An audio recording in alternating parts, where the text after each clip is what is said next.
Esok harinya, di panggung utama band kampus sedang menghibur para pengunjung. Satu persatu orang bertepuk tangan saat mereka selesai bernyanyi. Tidak jarang perempuan-perempuan histeris melihat vokalis yang menawan di atas melambaikan tangan kepada penonton. Memang bukan konser besar, tetapi kegembiraan kadang bisa lebih mudah datang dari hal kecil. Seperti hari ini, band-band kampus itu mampu membuat mereka terhibur. Cuaca yang lumayan panas tidak menjadi halangan. Karena di jalur jalan diadakannya acara kampus fair, tumbuh pohon-pohon besar. Salah satu pohon yang dijadikan Junet dan teman-temannya yang sedang menjadi tumpuan pemanjat yang sedang naik. Keringat mengucuri kening Junet. Gantian, Aming mengambil tambang dari tangan Junet. Lelaki itu lalu meninggalkan pohon, berjalan menuju tenda mereka. Lalu mengambil sebotol air mineral. Meneguk hingga membuat jakunnya naik turun. Di depan panggung, Nara menikmati penampilan anak-anak muda kreatif. Percaya atau tidak, tari dan musik adalah dua hal yang sulit untuk dipisahkan. Bahkan mungkin tidak bisa dipisahkan. Nalurinya sebagai seorang penari membawanya duduk manis beberapa meter di depan panggung, menonton bersama yang lain. Kevin belum datang, hari ini ia ada urusan bersama Tiara, katanya mereka harus menemui salah seorang pengusaha muda yang akan mendanai kegiatan mereka beberapa bulan yang akan datang. Untuk urusan ini, Tiara memang selalu mengajak Kevin, bukan karena kebetulan Kevin yang pandai presentasi perihal kegiatan lingkungan yang mereka geluti, tetapi karena ada hal lain yang selalu dikejar Tiara. Dia ingin berduaan dengan Kevin. "Hai," suara itu terdengar lembut menyapa telinga Nara. Ia membalas dengan ucapan yang sama. Dilihatnya sejenak Junet, sebelum akhirnya mempersilakan lelaki itu duduk di sebelahnya. Beberapa saat kemudian mereka seperti sepasangan anak ABG yang sedang PDKT, membisu. Saling salah tingkah. Malu-malu mau. Kenapa sendirian? Temanmu yang kemarin. Junet berusaha memecahkan suasana kaku. Kevin. Nara menatap ke arah Junet, dia lagi ada keperluan. Kamu nggak ikut bantu teman-temanmu?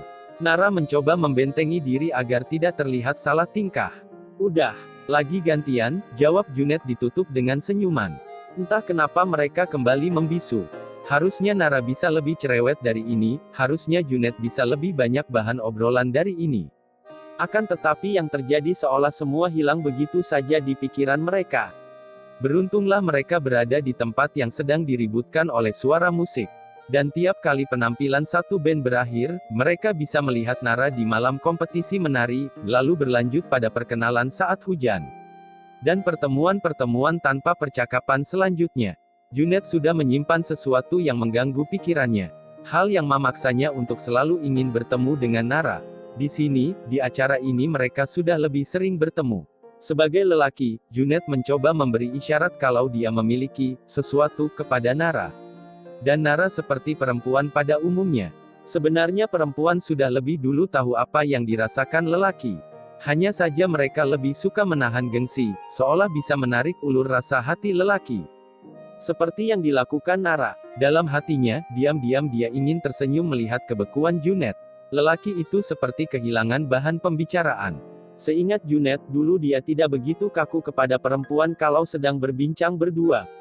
Namun sekarang dia pun tidak mengerti, bahan obrolan yang banyak di kepalanya sebelum bertemu Nara, seolah hilang ditelan manisnya senyum perempuan itu. Ia hanya tersenyum dan kakulah bibir Junet. Apa mungkin karena selama ini terlalu jauh mengasingkan diri dari perempuan? Sejak berpisah tidak baik dengan Elia, Junet bahkan tidak pernah dekat lagi dengan perempuan lain. Tidak pernah lagi membuka hati. Bertemu dengan Nara adalah hidup yang baru baginya. Rasa itu mampu membuatnya kembali mencoba percaya bahwa hatinya belum benar-benar mati rasa. Selain senyum Nara, bola mata Nara yang bulat hitam di tengahnya, membuat Junet melihat ada kehidupan yang lebih bahagia di hari nanti. Satu hal yang terbesit di hatinya, ia harus mendapatkan hati pemilik mata bulat itu. Kamu mikir apa? Nara melambaikan tangannya di hadapan Junet. Mikir, nggak apa-apa. Wajahnya menjadi merona malu. Terbayang betapa terlihat bodohnya dia tadi saat menatap mata Nara. Sedangkan perempuan yang berada di hadapannya itu hanya tersenyum. Sial, batinnya. Kenapa aku bisa kehilangan fokus, gerutunya. Namun, ia senang bisa sedekat itu dengan Nara. Hari ini berlalu dengan Nara tidak bertemu dengan Kevin di kampus. Akan tetapi dia cukup senang bisa ngobrol dengan Junet, meski mereka lebih banyak diam daripada bersuara. Diam-diam Nara menatap keluar jendela, mengarahkan pandangan matanya ke arah rumah Kevin. Banyak hal yang ingin ia ceritakan kepada sahabatnya itu.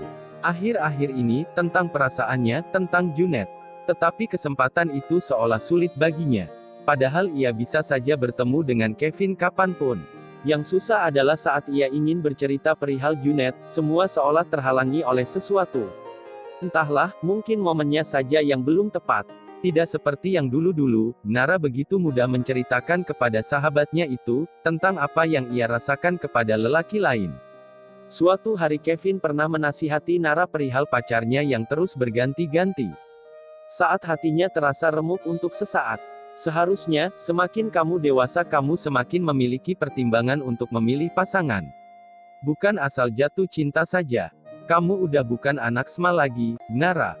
Sudah saatnya kamu memilih pasangan untuk masa depanmu. Lelaki yang akan menemanimu menjalani hari-harimu nanti. Dia yang akan menjadi ayah dari anak-anakmu. Yang akan selalu mengenalimu meski mungkin saja saat kamu tua dan pikun. Bahkan saat kamu nggak mengenalinya lagi, dia akan tetap bersedia mendampingimu. Nara hanya tersenyum mendengar Kevin. Lalu memeluk sahabatnya itu. Aku ngerasa jadi perempuan yang paling beruntung memiliki sahabat sepertimu, Vin. Kalimat yang membuat Kevin menahan lagi getar di hatinya. Hanya sebatas sahabat, tidak lebih. Namun ia tetap membalas pelukan Nara. Kevin tidak akan tega membiarkan Nara bersedih. Seringkali perempuan itu patah hati, dan ia selalu menyediakan bahunya untuk Kevin memang menjadi orang yang tidak biasa baginya. Lelaki yang sudah mengetahui banyak rahasianya. Lelaki yang selalu menjadi penguat saat ia merasa lemah. Seseorang yang membuat Nara tidak pernah takut jatuh cinta pada siapapun. Karena ia tahu, saat ia patah ada Kevin yang akan selalu membantunya untuk kembali mengumpulkan hatinya. Ia tidak pernah sadar, betapa susahnya Kevin membuat raut wajahnya agar tetap terlihat sesuai dengan keinginan Nara. Saat perempuan itu menceritakan kisah cinta, Kevin harus berpura-pura baik-baik saja. Meski ada sebongkah daging dalam dada yang lebam merana. Saat ia terluka, Kevin pun harus tetap menjaga raut wajahnya. Mendekap tubuh Nara, mengatakan semuanya akan baik-baik saja. Jangan takut, aku selalu ada untukmu, bisiknya setiap kali memeluk Nara yang merasa patah hati. Gimana kemarin, seru nggak kencannya? Nara menepuk pundak Kevin. Untung di tenda Kevin tidak ada Tiara. Perempuan itu sibuk membantu kakaknya hari ini. Kencan apaan? Sama Tiara. Nggak usah ngarang deh, Nara. Cek, abisnya aku lihat kalian cocok kok. Aku kan maunya sama kamu, bisik hati Kevin. Ada apa sih, kok wajahnya lebih bahagia gitu? Kevin mengalihkan topik. Cerita nggak? Ya udah. Aku juga nggak tertarik, jawab Kevin kembali sibuk dengan pekerjaannya. Yah, dasar. Kamu tuh, ya, kalau kamu gitu terus sama perempuan, kapan punya pacarnya? Nggak punya selera humor. Cewek itu lebih suka cowok yang bertele-tele. Dan dia tahu lelaki itu selalu bisa ia andalkan. Jadi, mau dengerin aku cerita nggak nih? Ya udah, duduk di sini. Kevin memberikan kursi, lalu duduk di depan meja. Posisi duduk mereka seperti polisi dan orang yang mau melaporkan kasusnya. Kamu mau cerita apa? Aku jatuh cinta lagi, ucap Nara berseri. Jatuh cinta lagi. Kevin mengulang kalimat perempuan yang ada di hadapannya.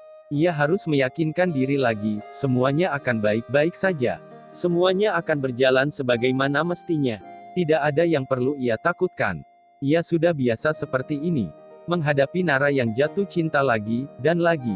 Iya, jawab Nara mantap. Sama siapa? Junet. Nara menatap lelaki itu dari jauh.